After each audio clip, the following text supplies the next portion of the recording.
Story 1. I got off the commuter train, which was almost empty, as always at this time of day, and climbed the stairs to my apartment. The ordinary gray walls, on which a layer of dust always settled, did not attract attention, but I did not think about them, just as I did not think about the garbage in the corner or the uncollected dishes in the kitchen. I knew that as soon as I entered my room, everything would return to its place.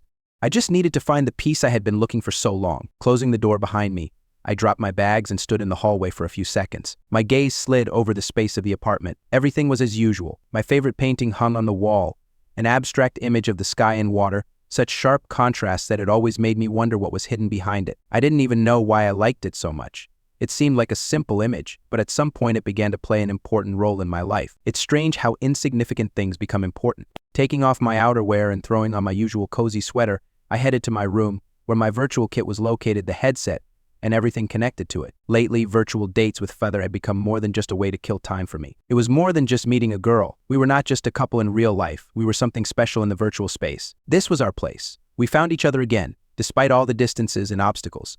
Being with her in the virtual world meant being close, feeling her closeness, looking at her with eyes that did not depend on distance. No matter where we were, she could be close, even if thousands of kilometers separated us. I set the headset down and waited for everything to sync. My mind was on one thing: when would Feather answer? We were used to having gaps in communication, but usually they didn't last long. But today, something was wrong. Usually her profiles in the apps were active, but now she was offline. I picked up my phone, refreshed her page, 0 notifications. An hour, 2. With each passing minute, I was becoming more and more anxious. We were so attached to each other that any small deviation from our usual routine seemed abnormal. But something was special about this time. I felt a strange anxiety. After checking her status on several apps, I realized that even there she was not active. I wrote her a couple of messages, but she still did not respond. An hour turned into 2. I did not know what to think. Feather and I communicated constantly every day, and then suddenly this silence. It did not make sense. Even if she had a hard day, even if she was tired, she would at least answer me, briefly or with a delay. But now even that was not happening. I decided not to sit idle and wrote her a few messages. Then, I opened other chats, checked her status in different groups. And only a few minutes later, when hope was almost gone, I received a message from her friend Jerry, one of those who was there for us back when Feather and I were starting to build a relationship again. Jerry was not just a friend, but also the closest to us, if we talk about friends in the virtual space. Our communications were always easy and casual, but now her message seemed like an alarm signal. Have you seen what's wrong with Feather? She hasn't been online for 5 days. Everyone thinks something is wrong. I'm worried. Do you know anything? Jerry wrote. My fingers hovered over the screen for a moment. 5 days. 5 days without contact. It was too long for everything to be okay. It wasn't like her. Feather was always there. Always. I continued corresponding with Jerry and the rest of her friends, but the answers were the same. No one knew what had happened. Everyone thought that her connection was just intermittent, that perhaps the satellite her family had recently installed to improve their internet service was simply not working or had been somehow disrupted. She lived on a farm in Iowa where the reception was not as good as in the cities. Rural areas have always been a challenge for quality internet, but that didn't explain her silence. What she had said about the satellite came to mind. She had said that installing it was the final step toward a stable connection that would allow them to work and communicate in any conditions. But now, apparently the satellite was either not configured or not working at all, or worse, strangers had intercepted it. Jerry had written that strange interruptions in satellites sometimes happened. Hackers could interfere, and the thought struck me like lightning. I couldn't sit back. I had to do something to figure out what was wrong with her. We weren't just an online couple, we were something deeper. I already knew that if she ever went missing, I would be the first one to go looking for her. We had agreed on this when we first started dating. It was a promise, and I couldn't just sit back and wait. After reviewing all my commitments and thinking, I realized that I could take a few days off from work. With this plan in mind, I wandered into the kitchen to write it down on paper. My hands were shaking with excitement, but I knew it was the right move. I was ready to go. I stood in my kitchen, shaking with excitement, looking at the to-do list I had written down, which might have looked like a simple plan for a few days. But to me, it was more than that. It was the moment when I realized that something in our lives had changed dramatically, and I had to respond to it. I didn't know what happened to Feather, but her silence was too disturbing to ignore. The plan was simple. Take a few days off, catch the next train, and go to her place to figure out what was going on. We hadn't planned for this to happen. We had always been connected virtually, and now that the real world had intruded on our reality, I couldn't just sit and wait. I had to act. And after I had packed all my things, bought my tickets and reserved a seat on the train, I spent a few hours preparing all the necessary things for the trip. I didn't know what exactly I would find on the spot, or what could really be the reason for her silence, but I was prepared for any turn of events. The next morning, as soon as I started getting ready, I felt an indescribable tension. I knew that time was running out and I was already several days late, but the feeling of anxiety did not go away. There were too many questions in my head. Why hadn't she contacted me? What had happened? I kept trying to analyze the situation, looking for even the slightest explanation for her silence. The drive to Iowa was long and tiring. There was nothing particularly pleasant about it. The scenery outside the train changed as it passed, but I didn't notice. My thoughts were completely preoccupied with what awaited me at the end of the journey. Every hour was a challenge, and every stop was a moment when I froze, waiting for an answer to the question that had been tormenting me all this time. What about Father? I tried to distract myself, read books or listened to music, but nothing helped. When I arrived in Iowa, it was getting dark and I felt a cold wind rising from the horizon, penetrating my leather jacket. It was a cold that I had not felt in the city. This cold was special. It was not just a physical sensation, it seemed to be a cold that penetrated the soul. I immediately felt how it became a part of my state. I stepped out onto the platform and tried to concentrate on finding a taxi. The locals were not much different from those who live in small villages, kind but wary. Apparently there weren't many strangers here, and that was no surprise. Iowa was a place where everything was close and at the same time far away. A place where everyone had enough space to think their own thoughts, and where everyone knew each other, but at the same time remained distant. Soon I reached Feather's house. She lived in a small house on the edge of a field, surrounded by woods. I had always loved her house. It had a certain calm that was often missing in a noisy world. There was something appealing in its simplicity, an ordinary farm with a large garden and a secluded plot. And now, despite the evening gloom, her house looked like a cozy fortress standing in the heart of nature. I went to the door and knocked. There was no response for a few seconds. I knocked again. No answer. At first I thought she was just not home. Maybe she was in the field with someone or went to the store. But then, when I started walking around the house to look in the windows, the anxiety increased. I noticed that the windows in the house were dark, and apparently there was no light in the house. It was strange. If she was home, everything would be different. I walked around the back of the house, where there were two old windows that let light into the kitchen and dining room. My heart started beating faster when I noticed that one of the window frames was slightly open. This was strange, because Feather always kept the house neat and safe.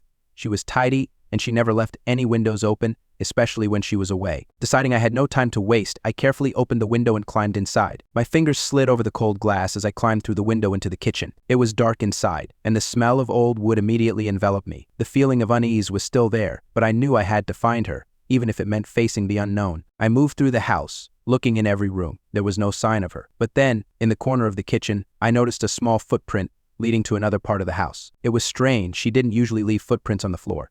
I followed them. At that moment, a strange, inexplicable fear came over me. I continued to move through the house, each step filled with a growing sense of dread. The tracks on the floor led me to a small bedroom on the second floor. It wasn't the largest, but it was always cozy and warm like Feather herself. Despite all the unusual silence, I decided to climb the stairs. Every step on the old wooden stairs echoed hollowly in the empty house. When I reached her bedroom door, I noticed it was slightly open, as if someone had come and gone, but no one had bothered to close it. This was unlike Feather. She was always careful about order, always keeping her doors closed, especially at night. I pushed the door quietly. The room was dark, and the smell of dust was almost suffocating. However, there was another smell in the air, a strange, metallic smell, as if something had been broken or damaged. I peered into the dark corner, trying to discern any signs of life, but nothing happened. The room looked almost exactly as I remembered it. The bed was unmade, and on the table sat a cup with only a thin crust of dried coffee remaining in it. It was strange. Feather had always liked to drink coffee in the morning, but she didn't leave the cups on the table for long. I continued to look around the room and noticed something odd. Her VR headset was lying in the corner.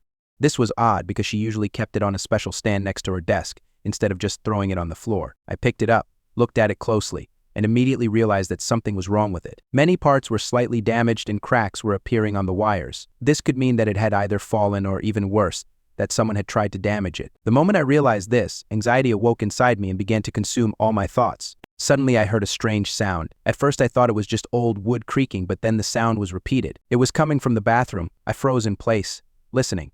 It was a sound that could be described as a faint grinding sound, like someone was trying to fix something. I quietly walked towards the bathroom. All my actions were automatic, as if something was controlling me. I approached the door and, gathering my strength, opened it. The room was dark, but I noticed a faint light coming from under the door. It was strange, because there shouldn't have been any light in the bathroom. When I walked into the bathroom, I realized that the mistake I had made was not noticing her earlier. The walls were covered in dirty stains, and there were various things scattered on the floor.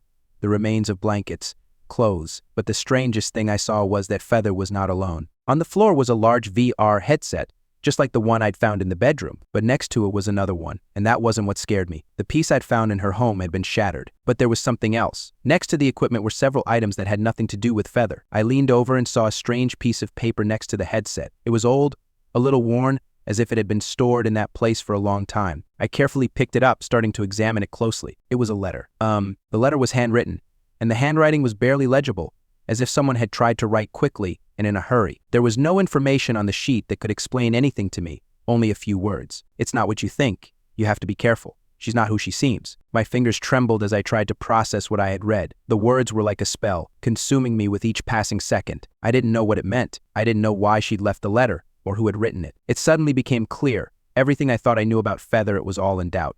I didn't know what to look for, who to trust. I felt a cold sweat break out of my body when suddenly, from somewhere far away, I heard a strange sound. It was like the clanking of metal, like something was grinding in the distance. The sound grew louder and I felt the tension rise. I couldn't stay here. But what if Feather was in danger? What if this unknown person was someone who threatened her life? I grabbed the letter, stood up quickly, and headed for the exit. This house, with its empty walls and dark corners, now seemed something sinister and unwelcoming. And I knew one thing: I was here for a reason, and I couldn't just leave without figuring out what was happening to Feather. I ran from the top floor and hurried back to the first, feeling the tension in my chest grow with each step. The letter was still in my hand, a firm reminder that I was not alone in this house, and that perhaps everything that happened here was not an accident. Every corner, every shadow now seemed suspicious. I walked through the hallway, stopped at the front door, and looked at the inside of the house. There was something strange about it, almost empty, as if it were inhabited only by someone or something else. All the things that had once seemed familiar to me now felt unnatural. The emptiness of the house was overwhelmingly oppressive. I started looking in other rooms, deciding that I couldn't leave this unfinished business. Maybe I had missed something. Maybe there was something that would explain all of this. Maybe some clues that I hadn't noticed in my haste. Soon I found myself in the old room where she used to keep all of her books and notes. As I expected, the room was in complete disarray. Papers were scattered across the table. Books were lying everywhere, as if someone had accidentally thrown them away. It was strange because Feather was always neat. She never left things in such a mess. I looked around the room and noticed one thing that made me wary. Her laptop was on her desk. I walked over and turned it on, hoping for some clue, though I didn't know what to look for. The screen flickered and I saw the familiar screensaver, but there was something strange on the desktop. It was a file that she didn't recognize. Its name was simply recording, with no other markings. I opened it, and my fingers stopped as they reached for the keys. There was only one video file inside. I glanced around again, nervously checking to see if anyone was lurking around the corner. Then I hit play. The screen began to fill with an image of an empty room. I immediately realized that this video was taken in her house. Everything looked normal until a strange silhouette appeared in the corner of the room. It was fuzzy and blurry, but I could clearly see that it was not a person. It was something different. I don't know how to explain it exactly, but there were no human features to this creature, only something larger, dark, slithering around the corners. It moved, and every step it took seemed to violate all the laws of nature. I froze. It was the strangest and most disturbing moment I had experienced since I arrived. I couldn't take my eyes off the screen, trying to figure out what it was. Suddenly, the creature cast a shadow, and I felt the room go dark. Even the light that was in the video was gone. My heart started beating faster, and I felt a cold sweat on my forehead. Suddenly, words appeared on the screen. They were typed slowly, as if someone was writing them in real time, and I read the following: "You shouldn't have come here. She's not yours." I pulled away from the screen, but the words were already in my head. This message, these threats, everything became even more strange and disturbing. That moment was the culmination of my fears, my feelings that everything that was happening had no logical explanation. It was not just an incident, it was something that I could not understand, and that I had difficulty accepting. I turned off my laptop and sat down in a chair, trying to compose myself. Now I realized that I was in the middle of something much more terrible and dangerous than I had imagined. I thought that I would just come here, figure it out, and everything would be as before. But this house, this city, this situation, everything was like part of some other reality hidden from me. I looked again at the letter that had been in my hand all this time. It left me no choice. There was something threatening about it, and I felt that if I couldn't understand what was happening, I wouldn't be able to escape this horror. The shadows in the house became even more pronounced. Sounds from distant rooms now seemed alive, and even the windows, which had previously been just empty frames, seemed unclean. I stood up and, not knowing what to do next, returned to the door. There was only one question in my head: who or what was behind all this? Who left this message? And what did it mean for Feather? There was a door in front of me, and I knew there was something behind it that I needed to understand, but I wasn't sure if I was ready for it anymore. The moment I opened the door and stepped over the threshold, a strange feeling of inadequacy enveloped me like a fog. It wasn't just a feeling of uncertainty. It was a premonition of something happening beyond comprehension, where logic and common sense ceased to exist. It was as if I had crossed a threshold between two worlds, and at that moment my reality began to distort. I stepped into a hallway that seemed completely different than I remembered. The weather outside was clear, and everything seemed normal, but the strange light in the hallway made me stop. It wasn't bright or dim, it was just wrong. It seemed to be emanating not from the lamps, but from the very fabric of the house, as if the walls were absorbing the light and reflecting it back, creating a strange distortion. I leaned against the wall and stood still, listening to my footsteps echoing through the house. Everything was quiet, too quiet. Not a sound was heard. Even my breathing seemed too loud as I moved forward. This house didn't just seem to know I was there.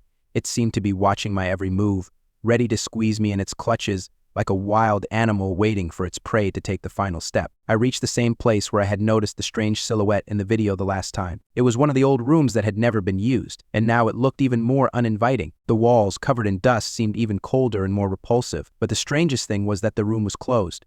The lock on the door, which had been completely normal before, was now so rusty that it seemed ancient. I felt its metal teeth begin to creak, as if it itself was a living being, resisting being opened. I tried to open the door, but it wouldn't budge. Maybe it was just an old lock that had jammed over the years. But at some point, I felt like something or someone didn't want me to come in. These suspicions became even more obvious when I felt a slight movement in the air. Someone was here. Someone who was watching me. I stepped back, feeling a strange emptiness inside me.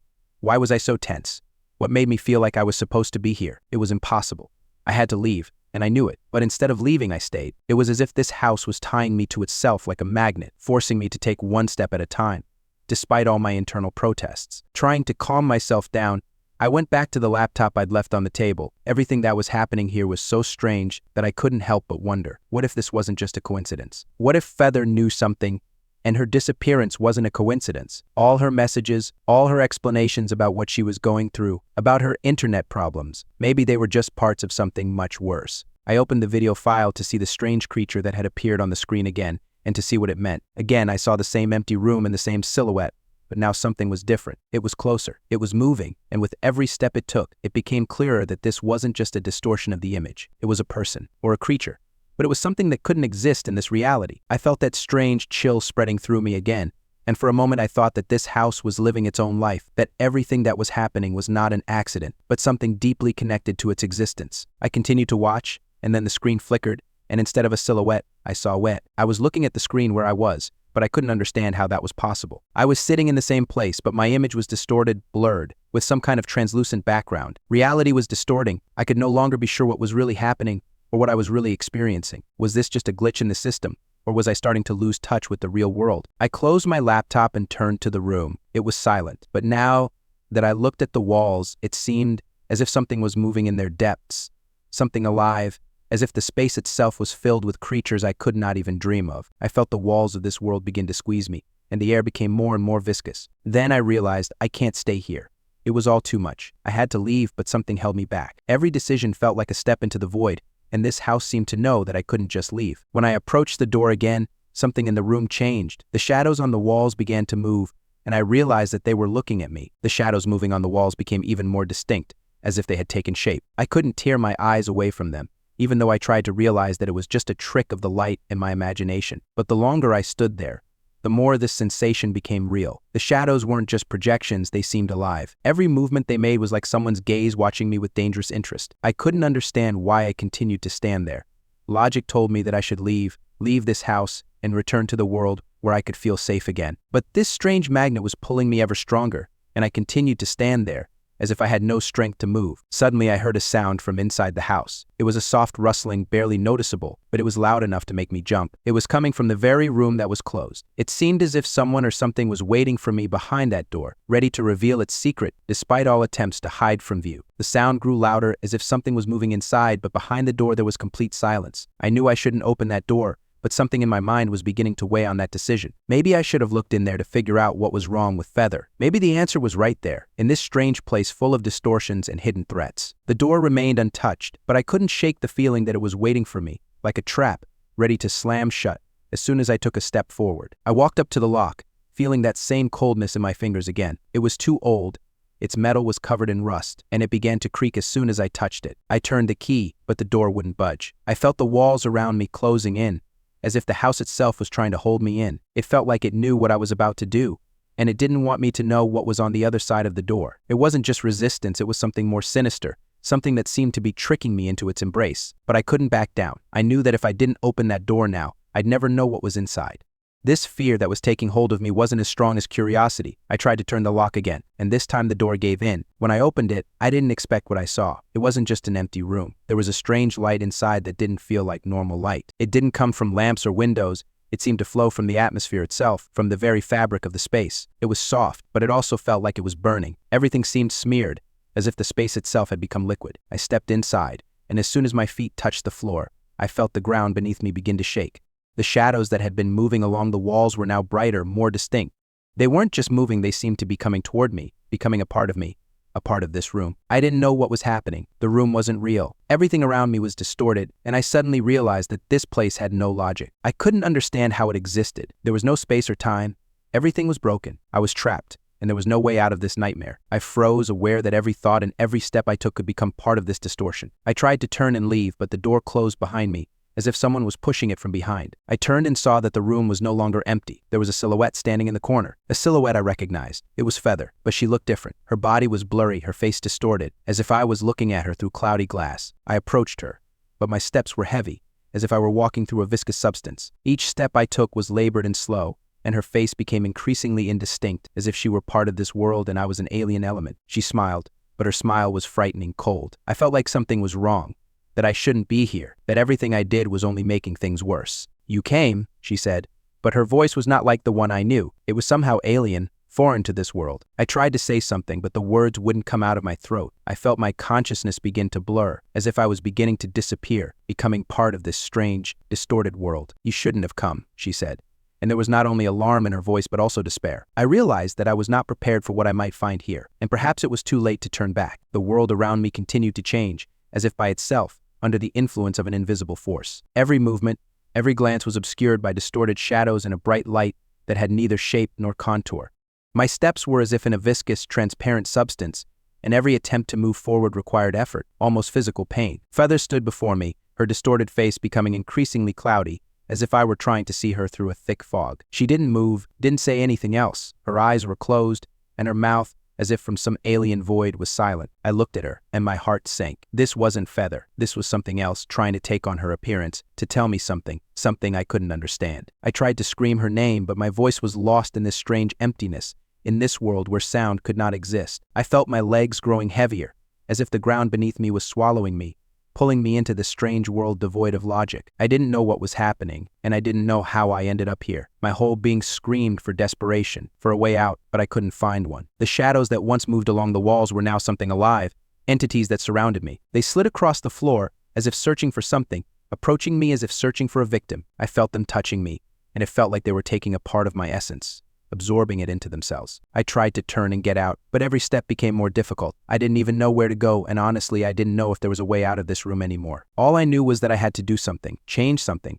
before it all swallowed me up. I couldn't be here, couldn't stay in this place where the space itself was becoming hostile, and every moment was becoming more foggy. Suddenly, in the midst of the chaos and confusion, I felt heavy breathing behind me. I turned, and there, in the dark corner of the room, stood another figure. It was indistinct, as if shimmering like a mirage. My eyes could not make out its shape, but I knew it was something else, something I could not understand, could not comprehend. "You came for her." The voice was not like Feather's, not like I expected. It was deep and smooth, but unnatural, ominous. I felt the phrase echo in my mind, as if it resonated with something inside me. I couldn't answer. My lips seemed unable to move, as if I were paralyzed. All I could do was stand there, stare, and try to understand what was happening. Why was I here? What was this place? And what were these creatures around me? The silhouette began to move. It was getting closer, and each step was like a blow, as if it was breaking this world, distorting it even more. I tried to retreat, but I was trapped. No matter how much I tried to move, the space around me was shrinking, like an invisible wall, depriving me of the opportunity to escape. "You can't leave," the silhouette said. Its voice was like thunder in the void. "You'll stay here forever." I felt the ground beneath me continue to swallow me up, becoming a part of this world, a part that could never escape. I didn't know what was happening, I didn't know what to do, but at some point I thought I understood. Not all was lost. It didn't matter what was happening here. I could have gotten out of it. I had to get out. My thoughts were filled with one thing I had to fight. I took a sharp step forward, despite all the weight that was pressing down on me, despite the fear that was taking hold of me with every passing second. I wanted to break free. I wanted to get out of this nightmare, even if it meant facing something even more terrible. And suddenly I woke up. More precisely, I didn't know if it was a real dream or if I was trapped in another reality. I found myself in my apartment, in my world, but the feeling that something was wrong didn't leave me. The world was too quiet, too empty. I sat on my bed, trying to figure out what had just happened. My heart was pounding, but I couldn't shake the feeling that something had happened. And Feather, she was gone. She was gone, just like those shadows, just like this world. I looked at my phone again, missed messages, but she wasn't among them. Nothing. Just emptiness. Just silence. There was no trace of what had happened in this strange place. I started to feel like something was wrong again. Maybe this was all just a mind game, or maybe something much worse was waiting for me ahead. Story 2, there was always a mystery in the air, like an invisible shadow that covered our home. I could feel it even when there were no visible signs. My parents became strange, as if something had changed in their behavior, but they never told me what it was. For months, I noticed them whispering behind closed doors, their conversations stopping when I simply walked past. I couldn't figure out what was happening, but there was an uncertainty in the air, as if something dark and alien had entered our space. In every gesture, in every look, there was something I couldn't explain, but which made me uneasy. My 18th birthday should have been a big deal, the time when I was finally becoming an adult, and my parents were celebrating it with joy. But instead of a festive atmosphere, instead of discussing gifts and plans, there was an oppressive silence in the house.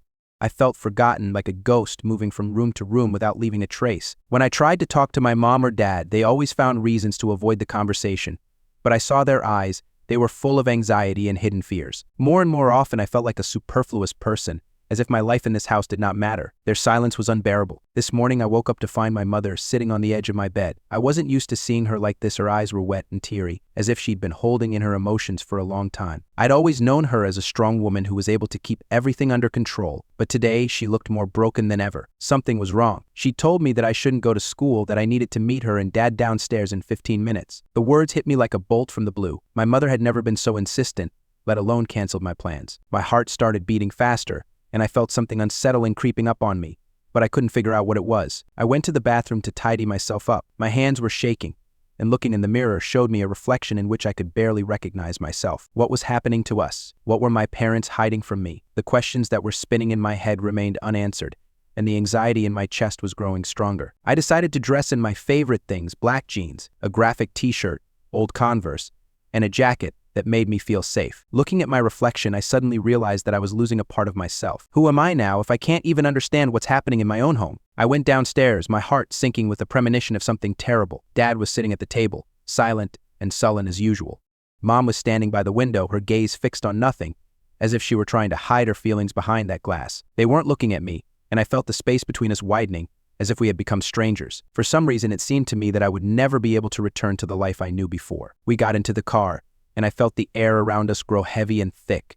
Dad was silent, only occasionally glancing in the rearview mirror, as if something was bothering him. Mom was absorbed in her thoughts, her face covered, and her silence was as oppressive as the silence in the car. I didn't know where we were going, and that began to bother me even more. This whole journey seemed strange, alien. I searched for explanations, but there were none.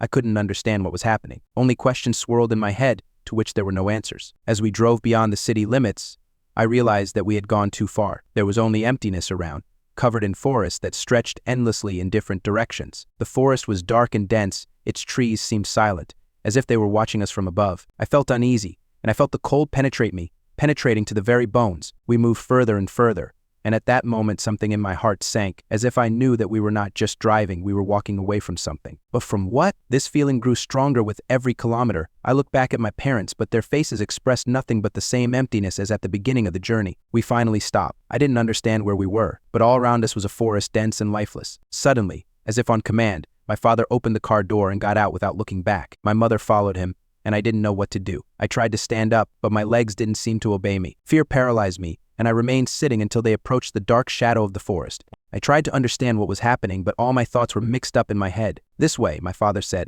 and I followed him, not realizing where we were going. We walked through the trees, the silence so thick that even my footsteps seemed too loud. The forest seemed to absorb all sound, making it feel like we were in another world. The sky darkened, and the air grew colder. I increasingly sensed that something was wrong, but I couldn't figure out what it was. Suddenly, a door appeared in front of us. It wasn't just any door. It was a huge, massive door, covered in ivy, with intricate patterns that I couldn't make out. It stood right in the forest, as if it belonged in this world, but at the same time, its presence was completely absurd. I froze. It was impossible. My chest tightened and my hands turned to ice. Why here? Why now? What kind of door was this? My father looked at me and said quietly, "Stephanie, This was the only way. Please forgive us. I felt the ground slipping from under my feet, and my eyes began to darken. Why couldn't I understand what was happening? Why was I being brought here, and what was being hidden from me?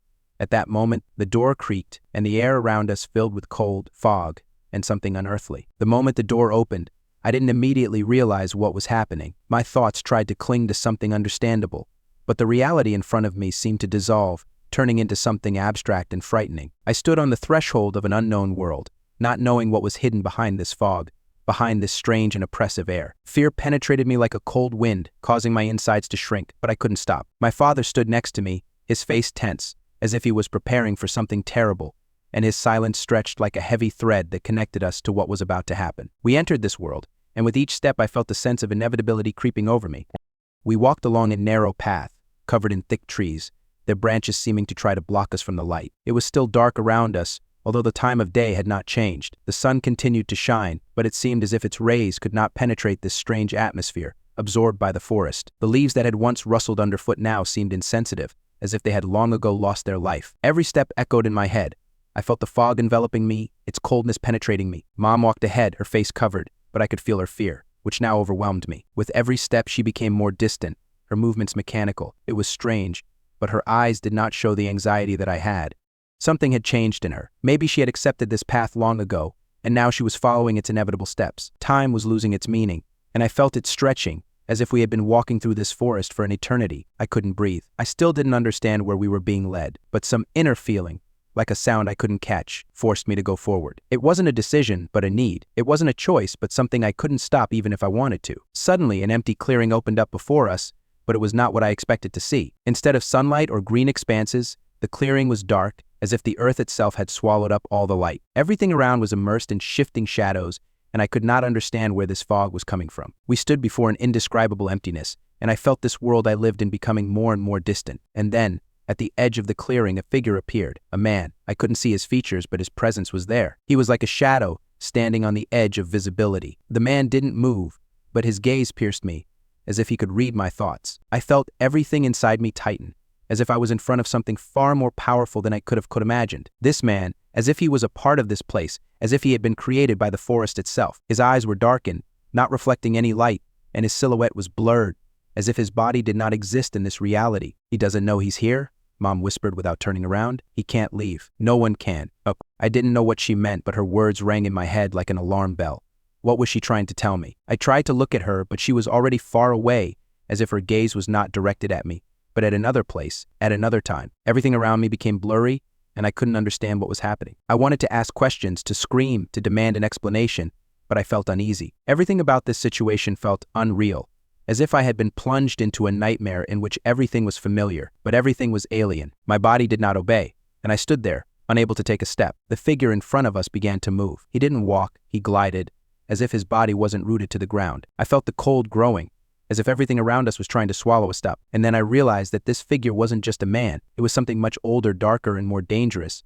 Something that had been waiting for this moment. Something that had been watching us. He came closer, his face became visible, but it was still lifeless. No expression, no emotion. And at that moment I realized that this was not just a man. This was a creature that did not belong to our world. He was like a part of this shadow, as if he was its creation. I tried to say something, but the words did not come out. I saw something in his eyes that made me shudder.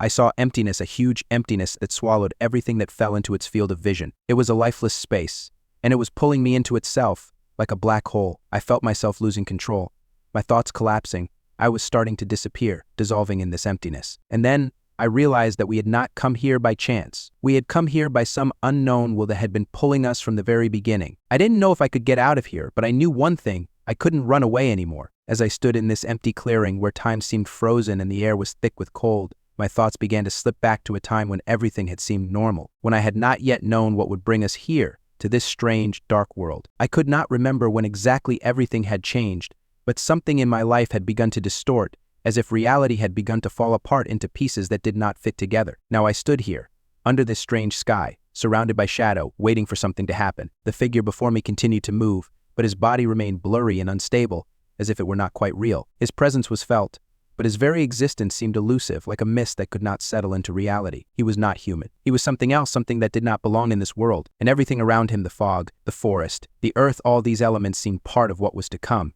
but was beyond my reach. I tried to think, tried to remember what could have brought us here. It all started with small oddities. I could notice how objects in the house sometimes shifted, how the sounds of the night were different than before. But these were small things that could be explained. If I hadn't felt it inside, if I hadn't heard these subtle, invisible signals, something wouldn't have caught me. But something did, and everything became different. I remembered how, many years ago, my parents and I had moved into this house. At first, everything had been peaceful, even idyllic, with its green lawns, tall trees, and a silence that could soothe the soul. But gradually, the place began to change. I began to notice strange things, snippets of my parents' conversations, the darkness in their gaze when they thought I wasn't looking. There was more shadow in their words, more nervousness in their hands. I began to feel like they were hiding something from me.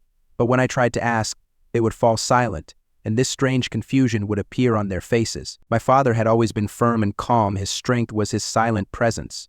But he began to avoid me. His gaze, which had always been full of confidence, was now uncertain. It was as if he knew something that I couldn't understand. There was a worry in his eyes that I couldn't explain. And then I began to feel like I needed to find answers, that I needed to understand what was really going on. Mom, on the other hand, was different. There was a fear in her eyes that I couldn't help but notice. Her silence was like a closed door, blocking the part of her soul that she hid from us. I remember waking up one night and seeing her sitting by the window, as if waiting for something. I didn't ask her what she was waiting for. I didn't want to know. But something in her shadow, her loneliness, made me wonder. Mom had always been the heart of our home, but now she was different. She became strange, as if her body was here, but her soul was somewhere far away. I stood there in the midst of these memories, images flashing through my mind, and all the while the figure in front of me was getting closer. I couldn't shake the feeling that she was leading me somewhere, that I had to follow her. But where would that lead? The answer was simple. I had no choice but to go. There was no choice, and no turning back. When I looked back, I saw my mother and father standing on either side of me, but their faces were hidden in the darkness, and I couldn't read their expressions. The feeling that they were no longer the people I once knew came over me like a heavy fog. I tried to speak, but my words seemed to get stuck in my throat. We continued walking,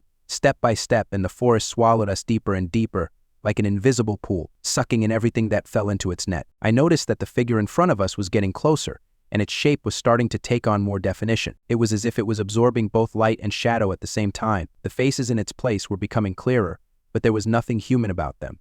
There were only eyes, empty as abysses. I couldn't understand what I was feeling, but it wasn't just fear. It was a sense of closure, as if everything I had ever known was about to disappear, to dissolve into this shadow. And then, as the figure came very close, its eyes met mine. There was no anger in them, no regret, nothing. These were eyes that saw nothing, felt nothing, eyes that simply existed in this space, in this darkness. I knew that I couldn't look away, that I needed to see what it was hiding, what she was hiding. Then I felt something cold pierce my body, as if I was being pulled into the very shadow that surrounded us. And in that moment, I realized that reality around me was beginning to crumble, and this world was no longer what it had been before. With every step, I was plunging into the unknown, into something that had no logical explanation. But I couldn't stop anymore. I couldn't go back. I woke up in my old house. I stretched out of habit, but something was wrong. This house, this air, everything seemed a little out of place. I immediately realized that something had changed, that this was no longer just an old place from my childhood, but something alien, frightening. At first, I tried to ignore this feeling, but it did not go away. It was in every corner, in every room, in every rustle I heard. It was not just fear. It was a whisper of the past, its cold touch. I got out of bed and went to the window. Everything was quiet, as always, but something inside me was broken, as if I had woken up in another time.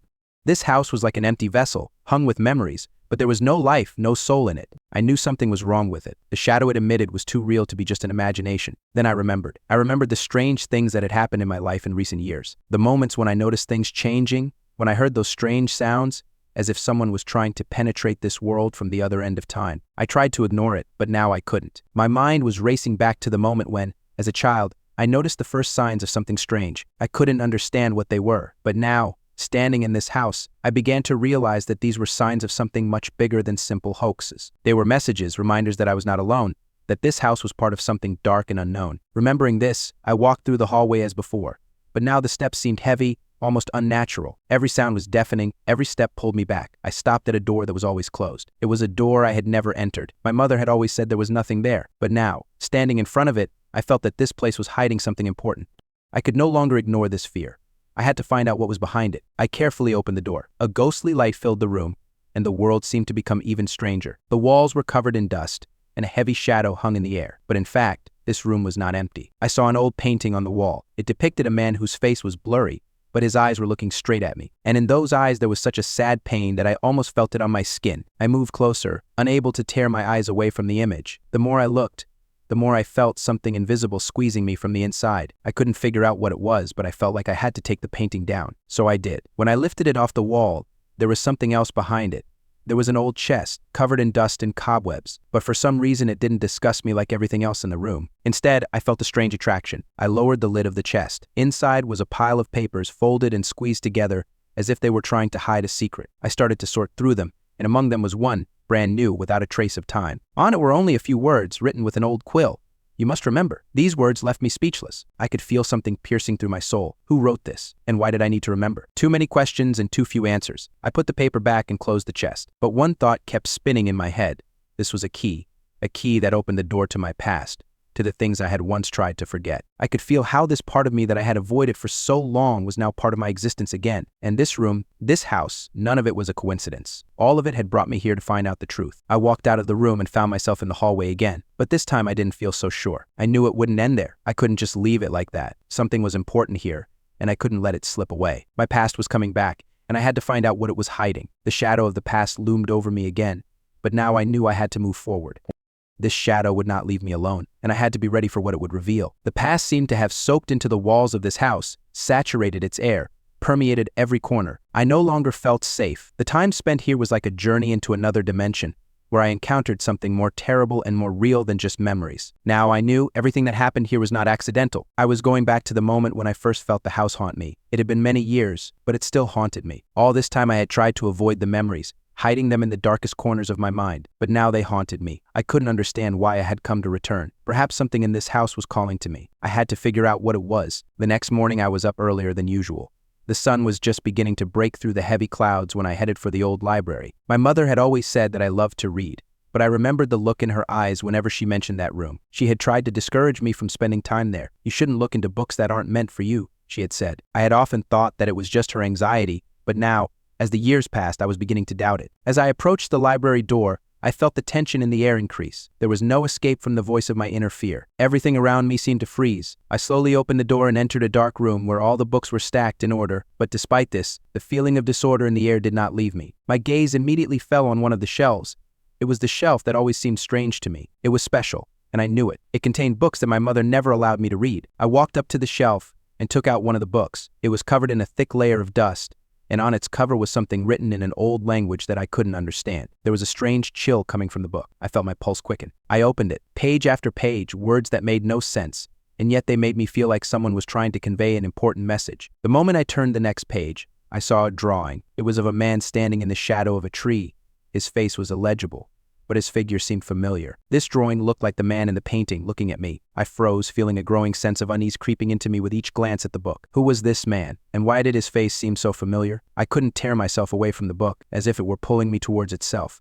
Every page, every word began to resonate in my head, as if they contained answers to questions I didn't dare ask. A sound behind me made me turn around abruptly. It was a light rustling, as if someone had just walked across the room. But I was alone. Or was I? My gaze slid into the dark corners and I felt something watching me. It wasn't just a feeling, it was a feeling that penetrated me, my soul. I quickly returned the book to the shelf and walked out of the library. Everything inside me screamed at me to leave this house, but I knew it was unavoidable. I couldn't leave without knowing everything. This whole house was one big labyrinth, and I was now part of its mysteries. The shadow of the past wouldn't let me go. I walked through the corridor and stopped at the same closed room where my encounter with this shadow had begun. I felt it again. It was close, almost real, like something that had followed me throughout my life. I reached for the doorknob. It was cold as ice. With each passing moment, I felt more and more of my energy, my fear filling this room. I didn't know what to expect, but I knew I had to go in. When the door opened, I saw something I had never imagined. There, among the old things that had not moved from their place, stood an object I had never seen before. It was an old mirror cabinet, the mirror in which was cloudy and covered with stains, but something about it attracted me. I took a step forward, and with each step this feeling grew stronger. In the reflection, I noticed that I was not alone. It was my own shadow, but it moved separately from me. It was smiling. Panic gripped me. I couldn't stay here any longer, but as soon as I tried to go back, the door slammed behind me, and I was left in this world where only a shadow awaited me. I stood in the darkness, unable to comprehend what was happening. My shadow, standing in front of the mirror, moved as if alive. It was more than just a reflection. It was something that was watching me, something that was now a part of me. My heart was pounding in my chest. I couldn't figure out what it was. Fear was clenching my throat, and I felt a chill pierce me from the inside. I took a step back, but my shadow didn't follow my movement. It stayed where it was, watching me, with the same smile on its face, as if it knew something I couldn't understand. I quickly turned around and tried to find a way out. The door seemed to merge with the dark walls. It didn't want to give in. I reached for the handle again, but it was incredibly cold, as if frost ran down my hands. I felt its icy weight, and my heart began to beat even faster. It wasn't just a mirror, it was something alive, something that not only reflected but also affected me. I looked around. Everything seemed so familiar, and yet so alien. The walls began to move, as if they were part of a living organism. But what really shocked me was that the shadow in the mirror was not just standing there. It began to approach me. Its movements were smooth, silent, but there was an ominous purpose in it. I grabbed the door handle, but it didn't budge. Panic rolled in waves, and I felt an inhuman scream ripping out of my chest. At that moment, something changed in the room. There was no light, but the space around me was different. It was tight and oppressive, as if the walls were getting narrower with each passing moment. My shadow stood very close now, and her eyes were full of something I couldn't name. It wasn't just emptiness. It was understanding and knowledge I shouldn't have. She stepped toward me, and I felt a chill creep over my entire body. At that moment, I realized I couldn't just leave. This shadow was a part of me. I wasn't just locked in a room. I was locked in my own nightmare. And to get out, I had to face it. I closed my eyes and took a step forward. I needed to face what stood before me, even if it meant losing myself. In the mirror, I saw my own shadow, but it wasn't just a reflection anymore. It was different. It was like alive. And I knew that despite its strange nature, it was a part of me. When I opened my eyes, I saw her right in front of me. She was standing there, as always, with a smile on her face. But now it wasn't just a reflection. She was real. And she started talking, although her lips weren't moving. I couldn't make out the words, but I understood the meaning. It was something I couldn't explain. I tried to back away, but an invisible force held me back. I couldn't tear myself away from her gaze. It wasn't just a memory. It was a lesson. She was my fear, my worries, all my unspoken doubts that I tried to ignore. It was what I had been avoiding for so long. I tried to take a step back, but I was again confronted by the shadow. It wouldn't let me go. I began to feel something dark filling my consciousness. My thoughts began to get confused and my head became dark. I couldn't think anymore. I couldn't feel anymore. My shadow spoke. This time I understood her words. It was something I didn't want to know, but I had to hear it anyway. You will never leave me. We are one. You are me, and I am you. I couldn't breathe. My body seemed to be losing touch with reality. The walls began to close in even more, and the air became thicker and heavier. I felt my consciousness receding into the shadows, being swallowed up by them. It wasn't just a confinement within four walls. It was a confinement within myself. I couldn't separate myself from this shadow anymore. We had become one, and I knew that no matter how hard I tried, I couldn't get out. The world around me became blurry, as if reality was slowly unraveling, losing all boundaries. Every movement was slow, like a nightmare where time had no meaning. Soon, all I could feel was a heaviness inside me, as if something dark was filling my consciousness.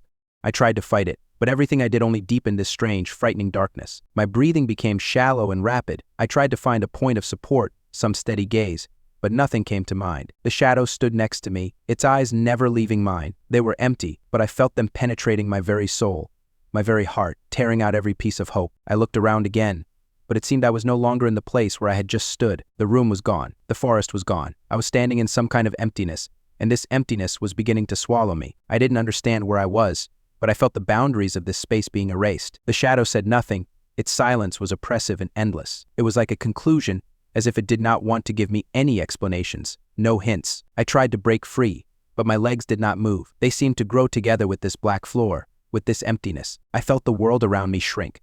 There was no air. There were no sounds. There was only the shadow and me. We became one, without separation. I could no longer think about where I had been before. I could not remember who I really was. I felt myself disappearing into this emptiness. It was like absorption. I am her, and she is me. My own shadow was no longer just a part of me. It was becoming my only existence. We were inseparable, like shadows on a wall. With each passing moment, I felt myself disappearing, dissolving into this darkness, into the shadow that I had created. I felt the air getting thicker. I couldn't breathe. I couldn't move. Everything around me was dark, as if I was in the center of a huge abyss that was swallowing me up. I didn't know how much time had passed, but it didn't matter. Here in this place where there was no time or space, I was simply a part of something great, something impossible. Something in my mind made me believe that this was all just a test. Maybe I was on the brink of something that was going to end my journey, end my life. Maybe this was the end, or the beginning. But I couldn't figure out which was really happening. I felt something pulling me deeper, as if I was becoming part of this darkness. My eyes closed and I felt nothing anymore. I tried to resist, but I couldn't. I became part of something that swallowed me up, leaving nothing but emptiness. The shadow was gone. Or maybe it had never existed. I couldn't tell. Everything around me was gone, and I was alone. But was I really alone? Maybe I was part of it all, part of the shadow, part of something bigger. In the darkness, I couldn't tell how much time had passed, but I knew one thing: I would never return. From that moment on, the world as I knew it no longer existed. Everything became part of this abyss, part of something that could not be defined. I was swallowed up, lost in what had once been my reflection, and perhaps there was no point in looking for a way out. Story 3. I lived in seclusion, just as my father had, and his father, and all the others who had been appointed guardians of this place before us. Our destiny was written to protect what no one but us had ever seen, and to guard from destruction what no one but the first of us could understand. My home was not a manor, nor a fortress. It was an outpost, set in a distant bend of the river, far from anything I had ever known. Once, long ago, there had been a city in this place. It had been grand, filled with the bustle of commerce and art, glittering spires and domes that clothed the streets in splendor. I did not know what it was like to be a part of that city. We guardians had never seen it. My father, like his father, had told me of it, stories that grew distorted in memory until they became almost myths. The city's walls, they existed only in words, in those eternal legends that every guardian was obliged to learn in his life, repeating them over and over like a prayer. But the city itself was a shadow.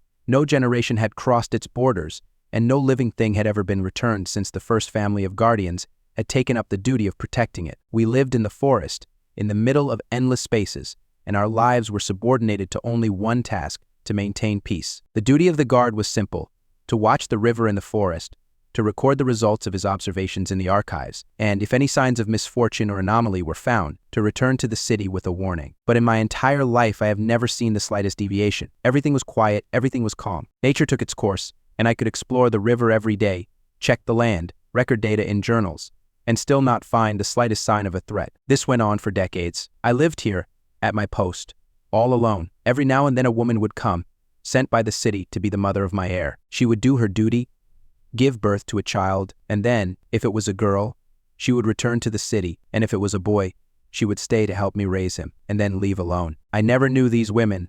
Their names were superfluous, as were their images. They would come like meteors, illuminating my world for a few months, and then disappear, leaving no trace, no memories. This was the rule that everyone obeyed. This was the law by which we lived. And in this law, there was no place for attachments or relationships. We were not allowed to communicate with them. We had to do our duty, and only once in our lives, if we were lucky, we became fathers. I did not remember my mother. I was told about her only a few times, but not a single word gave me an image of what she looked like. She wore a gold necklace with a green stone, which was later given to me, but that was all that remained of her. The stone and a memory that was enough to create a myth, but not an image of a living person.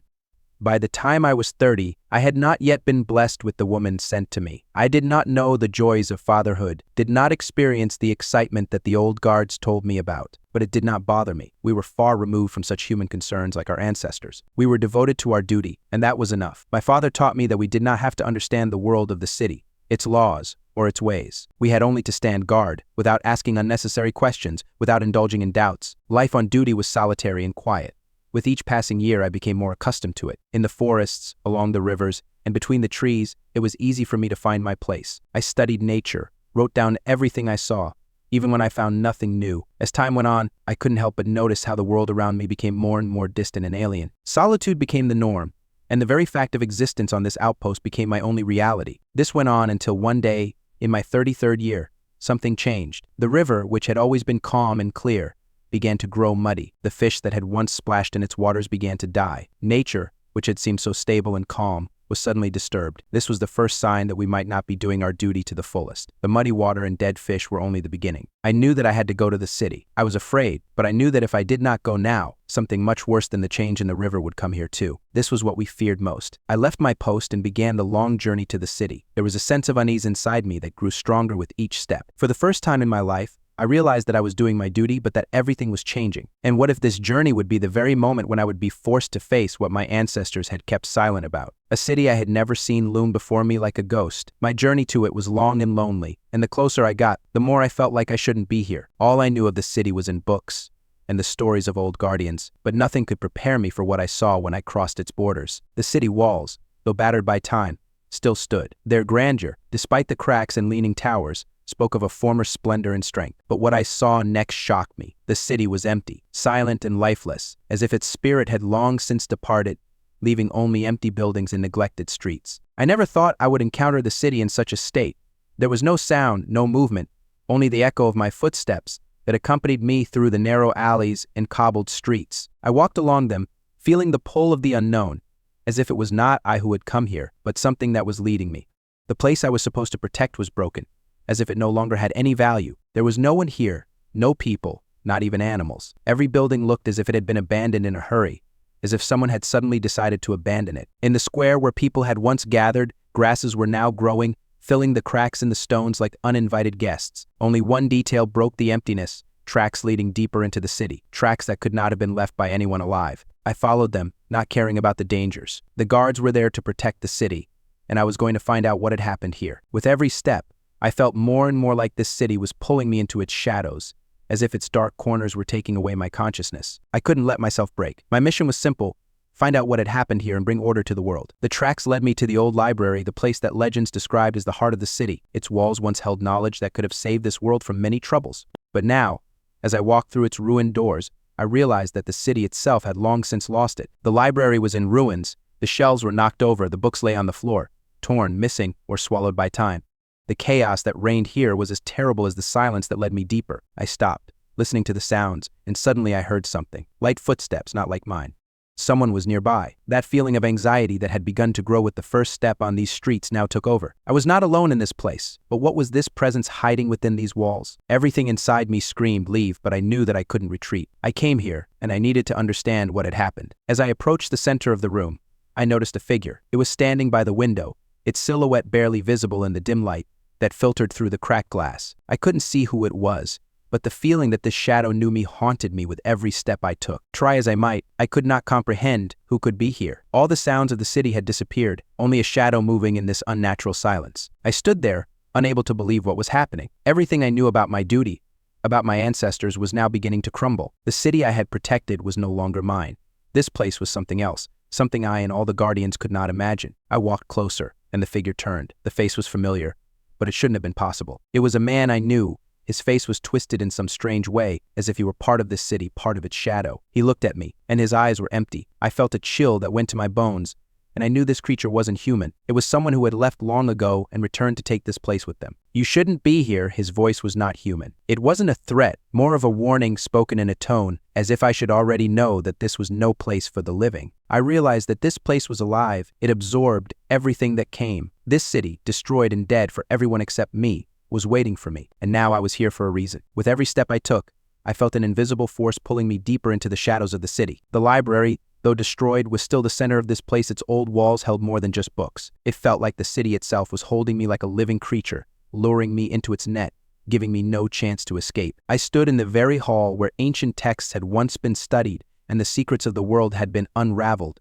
and now everything was in ruins, as if there was nothing left to keep the city from disappearing completely. In the corner of the hall where I had seen the figure, everything was just as quiet. It did not move, but I felt its presence, like a cold wind that penetrates the soul. The shadow that watched me seemed to be part of this place. It wasn't just a creature, it was a symbol of destruction and oblivion. But I couldn't look away. I didn't know what was happening, but one thing was clear to me. This city wasn't just dead, it lived on in its shadow. My steps echoed in the empty hall. It seemed that the walls of these buildings stored everything that happened here, and they began to whisper to me, not with words, but with feelings. I felt pain, despair, loneliness in them.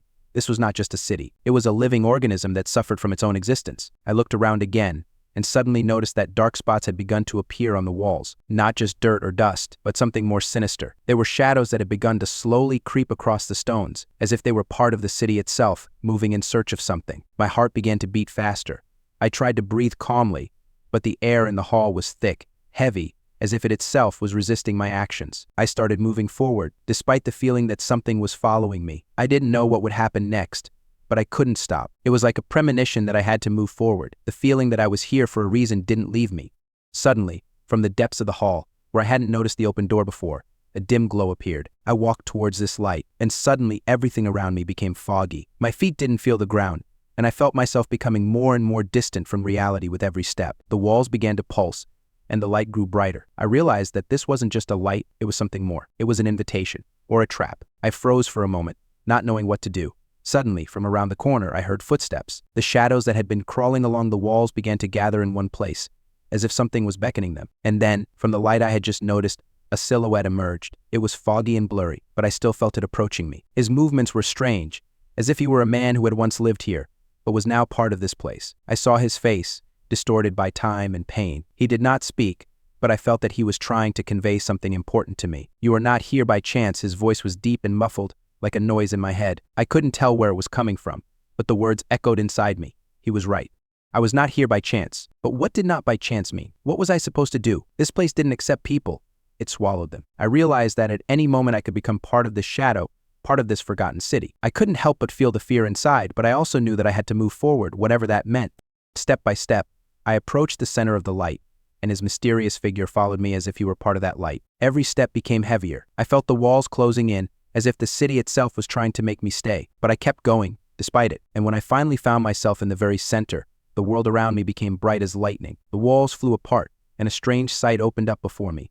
I couldn't understand where I was. This was not the place I knew. This was something else, another space, perhaps even another time. And I realized that I had become part of something much bigger than just this city. I was part of it now. I stood at the edge, but I couldn't understand what I was waiting for. Time didn't exist in this place. The wind didn't blow, the sky didn't change color, and there was nothing around me but eternal, motionless darkness. Only in front of me, in the center of this emptiness, loomed a figure, the same one I had seen the first time I came here. Its silhouette was faint, like fragments of memory, and although it was motionless, I knew it was watching me. I tried to make sense of it all, but my head was spinning. There were no sounds here, except for some strange whispering coming from far away, as if the air itself was whispering something to me. I felt unbearably heavy, and not only from physical fatigue, but also from the feeling that something greater was consuming me. I felt how the darkness slowly penetrated my soul, how it settled in every thought. I clenched my teeth, trying to concentrate. Everything was a blur in my head. This place seemed not only alien, but also somehow painful, unnatural. I didn't know why I was here,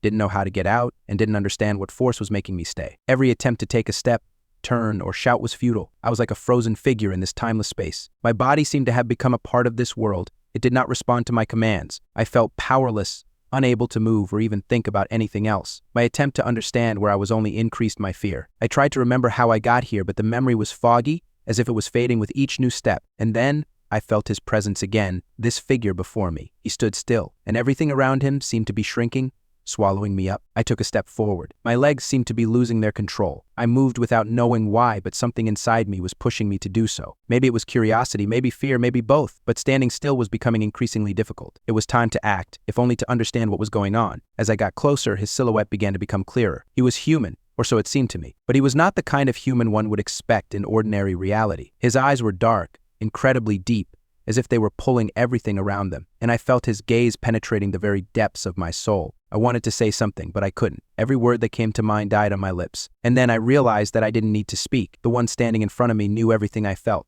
He knew all my weaknesses, my fears, and perhaps my desires, and all of it was woven into this world we shared. He took a step forward. His movement was smooth and silent, but it made me stop. Not that I wanted to, but something inside me wouldn't let me go any further. I couldn't resist the feeling. I felt myself being consumed not only by the darkness, but by his very being. I remembered how, as a child, when I was especially scared, I often felt like I was losing control of myself. It was something similar, only now it was much stronger. I couldn't tell if this man was a friend or an enemy. I didn't know if he was real or just part of some nightmare. Everything was mixed up. But I knew one thing: if I stayed with him, I would lose myself forever. Dark eyes looked at me. I saw my own fears, my doubts, my terror reflected in them. And suddenly I realized that this moment was just part of something bigger. This place wasn't real, and maybe I wasn't really here either. Maybe this was all just in my head, in what was left of me. I tried to move again, but the darkness began to squeeze me as if it were a living being. My body became motionless again. I could no longer resist, could not free myself from its grip. Then I heard his voice again, quiet but persistent, like a shadow that won't let go. "You're getting closer. You can't leave until you realize that you're part of this world." I tried to push the voice away, but it kept coming back to me. It was creeping into my thoughts, tearing away everything that was left of my consciousness. I tried to think of something else, something real, but every time the darkness pulled me back, it was like I was trapped. And the more I tried to break free, the more I felt like a part of me was slipping into this world. I realized I couldn't fight any longer. Everything I tried only made the grip stronger. At some point, I stopped caring. There was no time or opportunity for normal life in this place. Everything seemed so distant, so alien.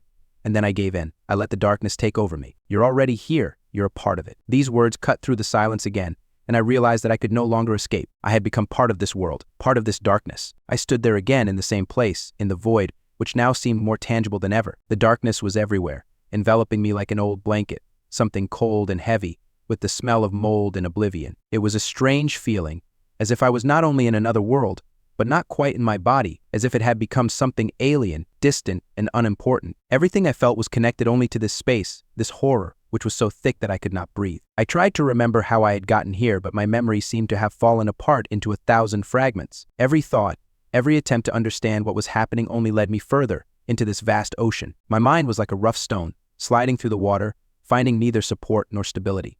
I could not tell what was real and what was not. I couldn't remember the first time I came here to this place. Everything was blurry, like a fog had covered my mind. And all I could do was stand, watch, and wait. But wait for what? It wasn't clear. Maybe for some answer, some release. But most of all, I felt like the longer I stayed here, the less of me there was in this world. I was becoming part of the darkness, part of this emptiness. All I knew was that I couldn't leave anymore. My body began to react to the sensation, and I felt my legs losing strength. Every movement became heavier, and my breathing became shallow, as if the air was too thick to pass through my lungs. I raised my hand and looked at her. She seemed so alien, as if I was seeing her in someone else's dream. She was incomprehensible to me, even in her innocence. All that remained was a feeling of emptiness. Then I heard it again, that voice that sounded in my head like an echo, like something that could not be said out loud, but nevertheless penetrated into the very depths of my consciousness. You can't go back. You're already lost. It was both terrifying and comforting. I knew I couldn't get out. I knew I had no control over the situation. All I could do was surrender. But in that surrender, I felt a strange liberation. When you stop fighting, when you stop resisting, it doesn't make you weak. It makes you free. My struggle was unnecessary. All I had to do was surrender to this place, to dissolve into it. I felt the darkness taking me in. It seemed to consume every inch of my body, my consciousness, every part of me. And it wasn't horrible. I didn't feel fear. I didn't feel pain. It was like dissolving, like I was becoming part of a vast ocean, forgetting everything that had once been important. I knew I was disappearing, but I didn't fight it. I just watched everything around me disappear into the endless shadow. At some point, it became difficult for me to distinguish where I was and where this space was. There were no more boundaries inside me, no differences. Everything merged into one: emptiness, darkness, fear, and at the same time, freedom. But then I felt something strange that pushed me out of this state, a feeling, very weak, almost elusive. It was something like a calling. At first, I couldn't understand what it was, but when I tried to focus on this feeling, it became stronger, brighter. This calling was familiar, even if I couldn't say exactly where it came from. I clenched my teeth, trying to focus. A feeling appeared in my head that I could move, that I could become myself again. I didn't know what this force was, didn't know where it came from, but it became my guiding light. With each passing moment, I felt how it was changing me, pulling me out of this crazy space. I was like a broken vessel that was being filled with something alive again. Slowly, everything around me began to blur. The fog was clearing.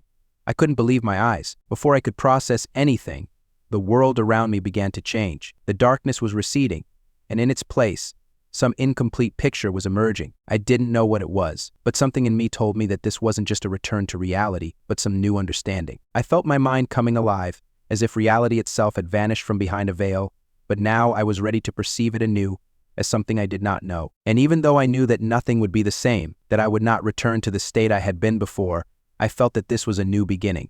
Something important had changed, and I could no longer remain in this place. When I opened my eyes, I was in a different place. Everything was unusually bright and clear. The sounds were clear, distinct. I could breathe, but deep inside me there was a shadow. I knew this place wasn't over, that it would still haunt me. But now I was ready to move on. I stood there, knowing that my journey had only just begun, and in that knowing, there was something deeper than just wanting to leave. I had lost something in this place, but I had also gained something, and now I knew that I could handle what was coming. The first few days after I left that world felt like an empty space, devoid of any meaning. Everything was too vivid and too real for this feeling to be real. It felt like I still didn't fully understand what was happening. I couldn't remember the last time I was here. I couldn't understand why everything in this world felt so foreign. I think I was prepared for the fact that I would experience some kind of transition, that the world would change, and I would find myself in a new space full of unfamiliar sensations. But I didn't expect it to be like this. This place was as strange as the one I had just left. Only now I understood that I was here for real, and not in some abyss. When I came to, I found myself in a forest. It wasn't just a place, it was a forest that had no boundaries, and I couldn't find a beginning or an end to it. The trees were tall, twisted, with long, faded branches that cast such thick shadows that I couldn't tell where the light ended and the darkness began. The air was cold, damp, and its smell was strange, acrid, somewhere between fresh and rotten. I stood there, looking at this vastness. Far ahead, where a weak, dim light shone, I noticed what looked like strange figures. They were not people or animals, just shadows. They moved as if this world did not touch them, as if they were part of something other than me. But at that moment I realized that this wasn't just an awakening. I wasn't here by accident. Something was leading me. Something was pulling me, and I couldn't ignore this feeling, this strange desire to follow where these shadows were leading me. I went. The steps were heavy, as if the ground beneath me was resisting. Each step was difficult. Time seemed to slow down. I could not understand where I was, but step by step, the distant sound of the forest became clearer. Birds, animals, the rustle of the wind, everything mixed into a single whole. My gaze sometimes lost focus, and the world in front of me began to float, and I again plunged into this strange, almost unreal flow. As I approached those shadows, it became clear that they weren't just any creatures. They were part of this forest, part of this world. They might not be living creatures, but they were still something real, something existing in this strange reality of their own. I couldn't explain why I felt them. They weren't physically tangible, but I felt their presence. It was like getting to know something that lives inside you, even if you can't see it. Every step brought me closer to them, and I knew that soon they would no longer be just shadows. I couldn't understand what was happening, but these beings were becoming more and more distinct, more tangible. I felt something awakening inside me, like something old, long forgotten, was beginning to shake my foundations. These figures began to take on the appearance of something I knew, something that was connected to my past, my memories. These were not just shadows, these were my own fears, my own desires, my own thoughts. The shadows turned their attention to me, and I felt something pass through my body. My thoughts became blurry, and my feelings became inappropriate to the situation. The fear was gone. It seemed to dissolve into thin air. Clarity took the place of fear. I don't know what happened, but I felt something changing, like I was starting to become a part of this world. It wasn't just an awakening. It was a realization that I had always been here, in this place, even if I didn't know it. I began to understand that I was more than just an observer. I was more than just a man lost in the shadows. This place was connected to something deeper than I could have imagined. I was connected to this forest, to this space, to this world. I felt my hand sink into the earth. It touched something hard but wet, as if I was reaching for something long forgotten. It was a strange sensation. I couldn't say what it was, but I knew it wasn't just a rock, not just a root. It was something more ancient. I felt this power gradually filling me. I realized I wasn't alone here. This place was alive. It wasn't just empty. It was a place full of history, and I became part of it. At that moment, I realized that I couldn't leave this place, and maybe I didn't want to. This place was a part of me, just as I was a part of it. And although I didn't yet understand what was waiting for me ahead, I knew one thing: I could no longer return to the world I knew before. This forest was my new home, and I had to deal with the fact that I was now a part of this world. With every step forward, I felt the world around me change. The shadows became clearer, and now I was not just an observer. I was one of them. I stood on the edge of a place that had seemed unknown to me just a few hours ago. The forest around me stretched endlessly, like a huge labyrinth, and every corner hid new secrets. But now everything had changed. I felt the connection with this world growing stronger. Without even knowing why, I was sure that I could not leave, that I could not return. This place, this forest, had become a part of me, a part of my perception, and I did not know what would happen next. But despite the strangeness and alienation, there was some kind of power here that beckoned me. The shadows I had encountered earlier were no longer unfamiliar to me. They did not frighten me. On the contrary, I felt their presence as part of something important. Something I had to understand, explore. This was not just a space, not just a forest. This was a field for exploring my inner world. It was as if everything in this world had a purpose. Leaves that crunched under my fingernails, trees that reached for a sky that seemed too close. It was like in old books about distant worlds that were once part of people but then forgotten, remaining only in the darkest corners of memory. I felt like I was on the edge, on the thin line between reality and something else. I didn't know what this line was, but it was clear. I understood that my past, my memories, were just a reflection of what I felt now. My body, my feelings, my memory. All of this was part of me, part of this world. Soon I came across something I hadn't expected to see in this forest. Strange ruins. They stood there, half covered in moss and lichen, as if time had stopped for them many years ago. But I knew they weren't there by chance. These stones, these ancient walls, they had some meaning, as if their existence was connected to what was happening in this forest, to what I was experiencing. I walked closer. The stones were cold and damp, and the air around them was thick, as if everything that had happened here was stored inside, sealed within these walls. I placed my hand on one of the stones and felt as if something inside me responded. It was not a physical sensation, but rather an inner understanding. I realized that these ruins were connected to me, that I could not pass them by without exploring. Everything here was a part of me. I didn't need more words or thoughts to understand. I knew I had to continue through these ruins. I had to find what was hidden here. It was like searching in the dark for something important, something that was waiting for you, something that had to be found. I walked through the arch, through the broken walls, feeling everything around me become more alive, more meaningful. It seemed like the world was reacting to my steps, that everything around me was changing its shape in response to my actions. But suddenly I noticed something strange lying in the very center of these ruins. It was a book. It was covered in a thick layer of dust,